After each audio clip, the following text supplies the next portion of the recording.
முதலீடுகளை விட குடும்ப அரசியலுக்கே முன்னுரிமை கொடுத்ததாக ஸ்டாலின் மீது குவியும் குற்றச்சாட்டு. தமிழக முதலமைச்சர் மு.க.ஸ்டாலினின் ஆகஸ்ட் 30, 2025 முதல் செப்டம்பர் 8, 2025 வரையிலான ஜெர்மனி மற்றும் இங்கிலாந்து அரசுமுறை பயணம் தொழில் முதலீடுகளை ஈர்ப்பதற்காக மேற்கொள்ளப்பட்டாலும் பல கடுமையான விமர்சனங்களை எழுப்பியுள்ளது. ஜெர்மனியில் கொலோன் பல்கலைக்கழக தமிழ்துறை நூலகத்திற்கு 1.25 கோடி ரூபாய் நிதி வழங்கியதாக ஸ்டாலின் அறிவித்தார். ஆனால் இந்த நிதியின் உண்மையான பயன்பாடு மற்றும் வெளிப்படைத்தன்மை குறித்து வெளிநாடு வாழ் தமிழர்கள் மத்தியில் சந்தேகங்கள் எழுந்து உள்ளன.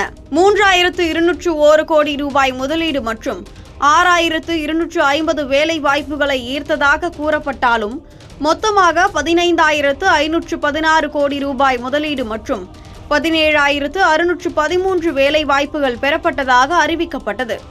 ஆனால் இந்த ஒப்பந்தங்களின் நடைமுறை செயல்பாடு மற்றும் உண்மையான பலன்கள் குறித்து தெளிவான தகவல்கள் இல்லை.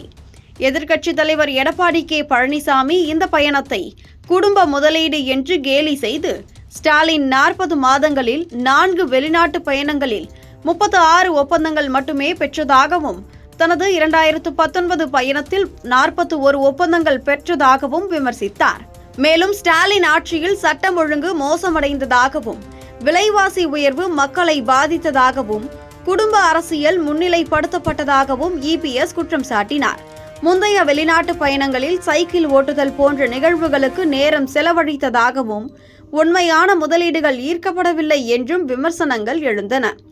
இந்த பயணம் முதலீடுகளை அறிவித்திருந்தாலும் அவற்றின் நடைமுறை வெற்றி மற்றும் தமிழக மக்களுக்கு நேரடி பயன் குறித்து எழும் கேள்விகள் ஸ்டாலினின் ஆட்சியின் நம்பகத்தன்மையை சவாலுக்கு உட்படுத்துகின்றன.